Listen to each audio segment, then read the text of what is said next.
So what we do is we replace firmographic marketing with what we call buying signals. Firmographic marketing is what's your revenue, what's your head count, what industry are you in? And those are all fundamentally flawed. For example, what industry is Apple Computer in? Are they a retailer? Are they a movie production house? Yeah. Do they make computers? Technology, yeah. Technology? Yeah, technology is so broad, it's meaningless, right? So that's true of almost every company. As a company grows revenue by being differentiated. And that differentiation is how that company fits into another company's supply chain. So what we do is we look at how do companies operate, their operational profile, how they work internally, and what is their business profile? How do they present themselves to the outside world? And between these two dimensions, we can tell you how every company fits into every other company's supply chain and why one company might be interested in another company's product or service. I think one of the most important things is, start with your customer, start with revenue, and engineer everything back from that. It's a lot easier to have a conversation with customers about money than it is forth. I like to tell our team, when artificial intelligence works, we call it software. When it doesn't work, we talk a lot about artificial intelligence. And our customers really don't care about the AI, they care about the results.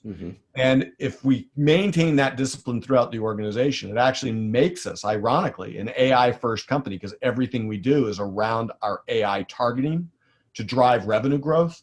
But what customers care about is, are you helping me deliver more revenue to my bottom line?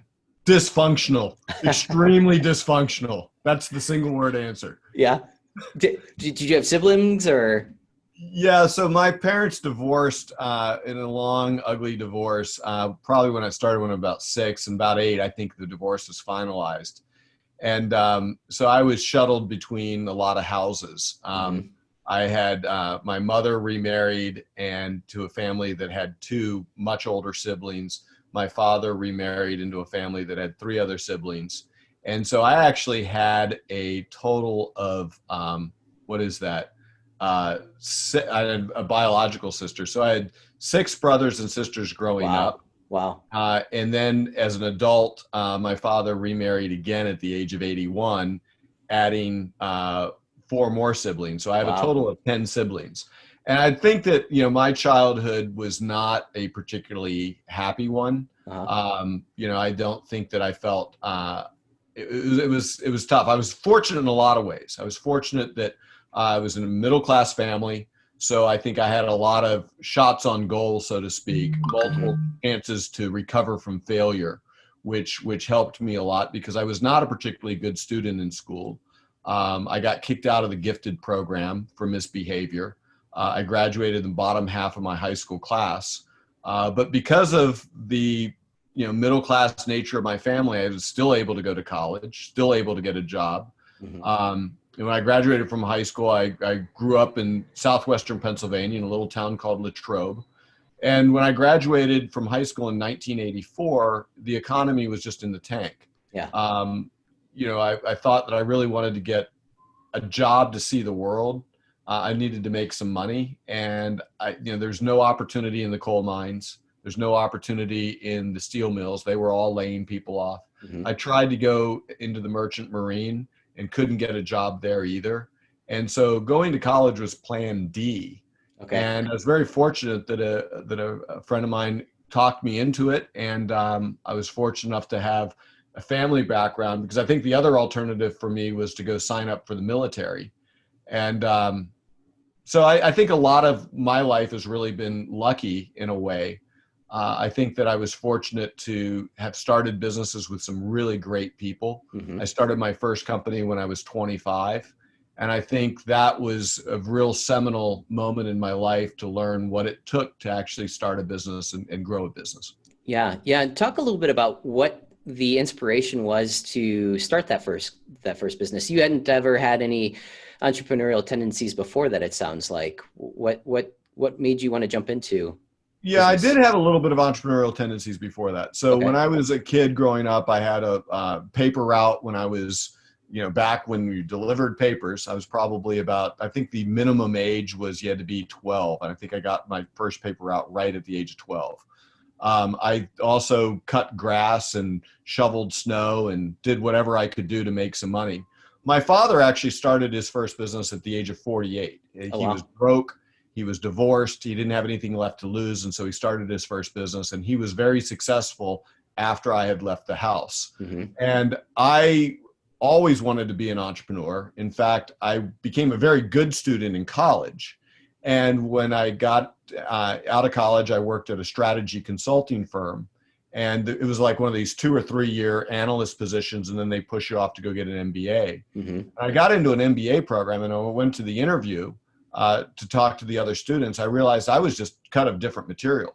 They were there to try to figure out what they wanted to do. I knew what I wanted to do. Okay. And in the course of my day job as a analyst at this consulting firm, I ran into an opportunity to create a new class of software to manage corporate real estate assets. Okay. And that was my first startup. And so the real motivation was autonomy. I wanted to have control over my life, and I wanted to be my own boss. And I've gone through that cycle. I think it's a personality disorder, actually, to be an entrepreneur. I don't think it's something I would really highly recommend. I really like working for years for free and having endless struggle until you figure out actually how to grow revenue. And that's, and those moments are precious, rare, and don't happen very often. Well, that's going to be a big focus of what we're talking about today, is growing revenue. And you've obviously had great success with LeadCrunch. You've grown revenues by 7,248% since 2017. Talk a little bit about some of the things that you worked on, or what did you focus on to be able to make such large strides, that quickly? Yeah, the key to growing revenue is to solve a problem that people that create an existential threat to your customer.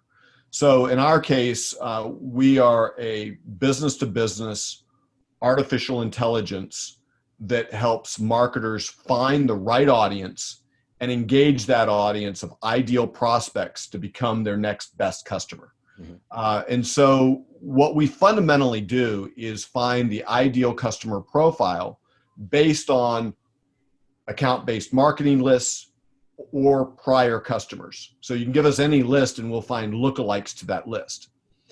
Technically, what we're doing is very similar for B2B marketing, what Facebook and Google did for B2C marketing.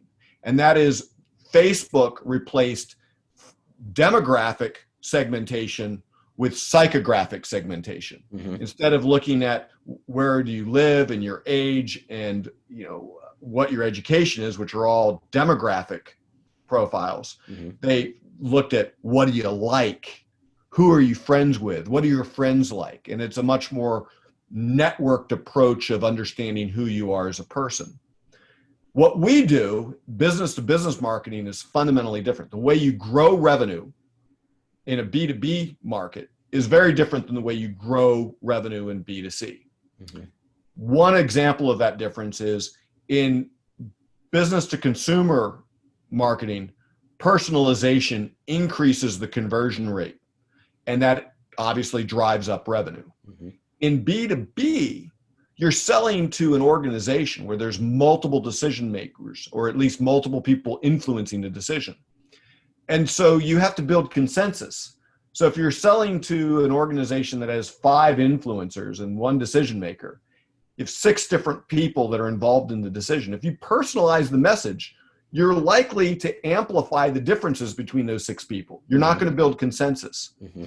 So what we do is we replace firmographic marketing with what we call buying signals. Firmographic marketing is what's your revenue, what's your head count, what industry are you in? And those are all fundamentally flawed. For example, what industry is Apple Computer in? Are they a retailer? Are they a movie production house? Yeah. Do they make computers? Technology, yeah. Technology, yeah. Technology is so broad, it's meaningless, right? So that's true of almost every company. As a company grows revenue by being differentiated. And that differentiation is how that company fits into another company's supply chain. So what we do is we look at how do companies operate, their operational profile, how they work internally, and what is their business profile? How do they present themselves to the outside world? And between these two dimensions, we can tell you how every company fits into every other company's supply chain and why one company might be interested in another company's product or service. And these are buying signals that are oftentimes unique to each individual company. Wow. And that's what we're doing. So what types of buying signals can you tap into? Like what types of signals are there available for you to, I guess, poll or find? First off, there's an array or multiple buying signals for any given company. It's not one simple answer. Let's take an example. One of our customers sells voice over internet, which is a way of replacing old landline telephones. And it's a really interesting business because once you go with it's known by its acronym VoIP. Once you go with a VoIP provider, you don't change. It's really sticky revenue. And the adoption's actually quite low and it's hard for us to believe in the technology market because we all use VoIP. But only less than 10% of all companies use VoIP. There's still a lot of people still using, the legacy telecom providers. So they were used to use firmographic marketing. We sell to companies with more than 200 employees. We sell to these industries. We like these locations because that's where we've had prior customers. We replaced that with a different way of thinking about it. We looked at who they sell to, and we found a signal, which we call communicativeness.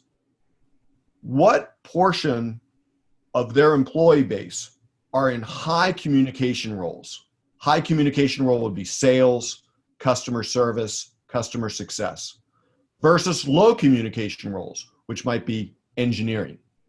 And that ratio very clearly explained who their best customers were, far better than a head count. Yeah. And we're actually able to determine how quickly someone would buy their VoIP based on another dimension called cloudiness. To what degree has a company migrated their technologies into the cloud? If they were 100% in the cloud, chances are they were already with a competitor, bad fit.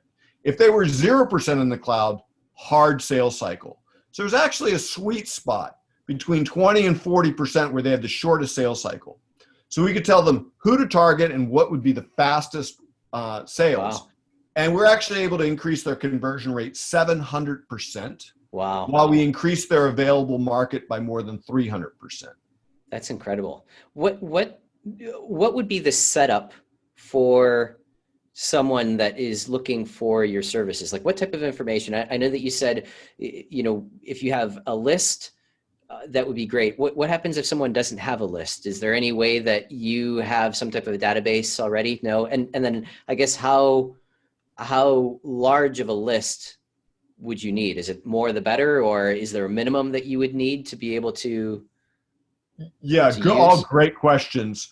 No list, we're not going to take you as a customer. Okay. We like to see people with account-based marketing lists. Those are, we think, some of the most sophisticated marketers. And in an account-based marketing environment, we either help you expand your ABM to people that you didn't know about, the unknowns, or if you know your market, a lot of the big enterprises know their market extremely well. We help you understand how to expand your presence with the existing ABM that you have. So kind of that expansion share of wallet. If you don't have a list, you're not a good fit for us. In fact, we like to see our customers have sales automation, something like Salesforce, marketing automation, something like HubSpot.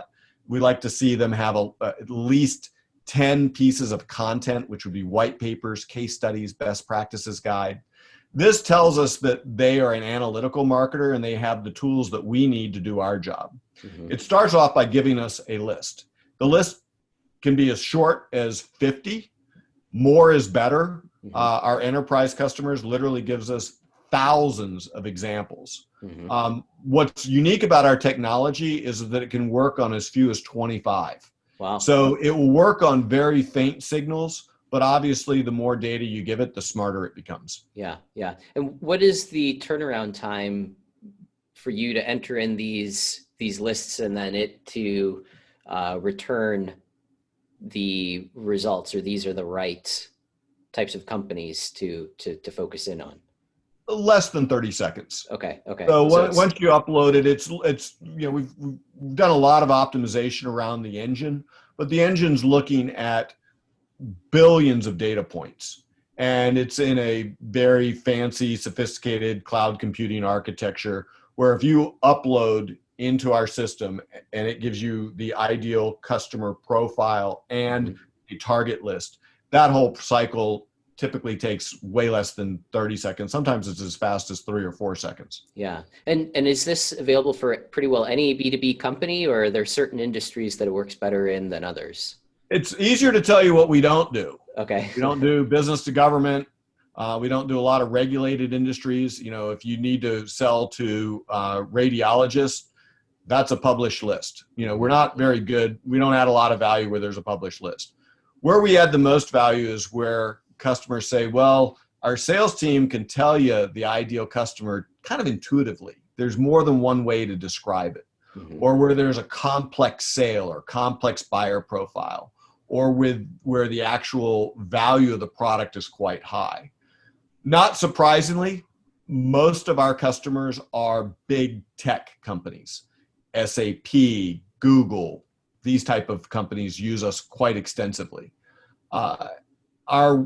What we try to avoid are the really small companies which don't have the analytical discipline to evaluate what we do and give us feedback. We live on feedback. We live on data. So it's almost a partnership then at that point, where you're constantly getting, the feedback loop from the customer and tweaking and modifying and changing in that. Correct. One of the things that we think, we want to tie ourselves to revenue growth. So our technology is tied to revenue growth. The best way to do that is to sell campaigns. We price our campaigns based on the value that we're delivering. You can't do that with a subscription. And I don't like to buy subscriptions myself. I like to buy things that I know are going to get value. So what we like to do is we like to start off with a pilot. And that pilot, when it's successful, converts into an ongoing campaign. We are developing technology that will be a subscription for our customers. We plan to give it to our customers as part of the campaigns that we run. Okay. So that's interesting. I didn't realize that. I thought we were just going to be identifying the people that you should target, but you guys actually go into the whole, building of campaigns and, the whole marketing end of it as well. Yeah. I think identification is a parlor trick. I think that there's no real way to know whether you've created value by identifying the right person until 6 months from now. What we want to deliver is actionable intelligence to grow revenue. Joe is interested in your product for X, Y, and Z reasons. Yeah. This is the content that's most likely to engage him. Give us this content. We're going to go out and reach out to Joe on your behalf, get him engaged, and we're going to deliver to you either a marketing qualified lead or a sales qualified lead or an appointment. Wow. There's going to be something that you can do with Joe when we hand that information to Joe. And oh, by the way, when we hand you Joe's information, it's 99.5% accurate. Wow. Compared to, other data providers, the best we've seen is around 80% accuracy. Yeah, no, that's powerful. That's very, very powerful. How did you get into this space? Did you come up with this idea, or is there a catalyst that put you into this space? A lot of luck kind of led us here. I'm not smart enough to have come up with this idea on my own. It's a team effort. We started off with a technology that we thought was very interesting for medical research. And we'd actually developed a way of data mining medical research. And it was quite successful technically. It got papers published, and the researcher that was using it got funding, but we couldn't sell it. It wasn't commercially viable. We couldn't grow revenue. So one of my advisors is the former deputy director of DARPA. He was the undersecretary of defense. And we're having breakfast, and I was telling him my business wasn't going very well. And he said, well, it sounds like a targeting technology. I'm like, yeah, pretty much most AI can be thought of as a targeting technology because it's pattern recognition. It's like, well, sell it to the military. I'm like, I don't know how to do that. And so he introduced me to a mutual friend of ours that helped us sell it to Lockheed Martin. And we actually beat Palantir and IBM Watson to win a contract with Lockheed Martin to develop target verification technologies for the US Navy. I am not well suited to be a defense contractor. Yeah. So my business partner and I spent a lot of time figuring out, okay, where could we find a commercial application for this targeting technology? And we tried a bunch of different things and eventually stumbled upon demand generation as a way of using targeting technology to help our customers grow revenue. And once you're tied to revenue growth, you're sticky. You're going to be there for a long time, and your customers love you because that's the name of the game. Yeah. Well, talk about sticky. You are number 35 on the Inc. 500 list this year. So congratulations there. Talk a little bit about what it takes to, I guess, enter into being on that list, or how do you qualify for that list, and how do you make your way to number 35 at this point? Yeah, so we went to market really the beginning of 2017. We had a little bit of revenue at the end of 2016, and we were in hyper growth through the middle of 2019. We actually missed our 2019 plan. Had we made our 2019 plan, we probably would have been in the top 5 or 6. Wow. But the way you get to the Inc. 500, the top tier of the Inc. 500, is to monomaniacally focus on revenue growth as evidenced by happy customers that keep coming back and buying more and more. Mm-hmm. And that's a much bigger story that involves teamwork. You know, how do you get from idea to market very quickly and efficiently? Mm-hmm. It's a lot of moving parts. It requires a management team that works well, that's cohesive. And along the way, when in the hypergrowth, you know, the things that took us from 0 to 1 million in revenue were a lot different than things that took us from 1 million to 10 million in revenue. Mm-hmm. And now we're going from 10 million to 20 million in revenue. That's a completely different game again. Mm-hmm. So I think one of the hard skills for startups is to understand when they need to change their mindset about how they're growing and what type of skills are necessary to build that next system that's robust enough to withstand those pressures. Mm-hmm. And when you're saying system, you're basically talking about the systems, procedures, everything, how everybody communicates, how everybody accesses the processes to do this specific task. Can you talk a little bit about what you guys have done to be able to put those systems in place? Any types of tools or suggestions that you've learned to use over the years to sort of systematize your process so everything did run as effectively, as efficiently as possible? Yeah, so my background is in systems engineering with a focus in artificial intelligence. So I think our approach is really to look at constraints. Is you think of every department as an interface with other departments. Mm-hmm. For instance, let's take a really simple example. Accounting. Your accounting system when you're 1 million looks a lot different than when you're at 12 million. Mm-hmm. It's just a different approach. The bad news is like switching accounting systems takes you longer than it does for you to outgrow it. Mm-hmm. So you have to think ahead of where are you going. And this is where venture capital comes into play, is if you're growing a hyper-growth company, and that type of revenue growth will oftentimes cost you more capital than what you have available through bootstrapping. So, you know, the Inc. 500 list really should be split into 2, venture-backed companies and non-venture-backed companies. Because when you're venture-backed, you can afford to grow revenue by spending your way to do it. Mm-hmm. When you're bootstrapping, and I've bootstrapped a bunch of companies before I started this one, your growth is really limited by available cash. And cash is king. Mm-hmm. So kind of the heroes that I think about in terms of where I get inspiration on how to think about this is the people that really develop the whole cash management paradigm of business. And there's a good book called The Outsiders, which talks about John Singleton and some of these people that really did remarkable jobs of growing these businesses in the 80s and 70s, 80s, and 90s. I think one of the most important things is, you know, start with your customer, start with revenue, and engineer everything back from that. It's a lot easier to have a conversation with customers about money than it is about the bullshit of your technology and so forth. I like to tell our team, when artificial intelligence works, we call it software. Mm-hmm. When it doesn't work, we talk a lot about artificial intelligence. And our customers really don't care about the AI, they care about the results. Mm-hmm. And if we maintain that discipline throughout the organization, it actually makes us, ironically, an AI first company, because everything we do is around our AI targeting to drive revenue growth. But what customers care about is, are you helping me deliver more revenue to my bottom line? Yeah, that makes sense. And you kind of touched on a book there, and you are flanked by a couple of bookcases of books. Do you have any other good book recommendations that you've read over the years that have helped you grow revenue? There's so many great books out there. There's also a lot of really bad books. Mm-hmm. So I think that not all of the books behind me I would recommend. I think that depending upon where you are in the journey of your career, I think I think it's really important to read books with a critical mind. Great books are things that you can disagree with. Peter Thiel's 0 to 1 would be a good example of that. I really think that framework of how to create monopolies is a really interesting perspective.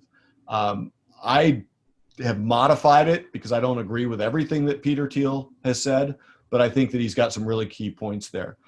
I think Crossing the Chasm by Jeffrey Moore is a kind of a timeless piece on how technology gets adopted. And technology adoption is really the name of the game for how you take a product to market and how you grow its revenue. If you target everybody, the innovators and early adopters, just the way you target laggards, you're going to fail because you're too diffuse. Mm-hmm. I think that Crossing the Chasm leads to kind of the evolution of account-based marketing, of how do we focus on our ideal customer profile? And there's a number of books that are good in that area. I think that probably it would be specific on what industry you're in or what markets you're in. I like to think of markets rather than in industries. Got it. No, this has been fantastic. I certainly appreciate the time. And if someone wanted to learn more about your systems, yourself, what would be the best way to reach out, would you say? Well, you can reach me at olin@leadcrunch.ai. I'm also on LinkedIn and all the social media. Our company website has some free tools for you to play with, free AI targeting tools. For instance, one is the COVID impact score. Mm-hmm. Now, how much has your market been impacted by COVID? And if you go to leadcrunch.ai in the top little corner, leadcrunch.com, both of them work. There's a little thing called free AI tools. And one of those is Market Analyzer, helps you understand what your target markets are. And the other one is COVID impact score. Very, very cool. Excellent. No, this has been fantastic. I wish you nothing but success, and obviously look forward to seeing what else you guys come out with. And we will certainly keep an eye on you guys as you're growing through the ranks of the more successful businesses in the country. So congratulations. Well, Matt, it's been a pleasure. I'm really flattered and honored to be a part of this. And so thank you. And hopefully the audience has found this helpful. I think they will. I appreciate it.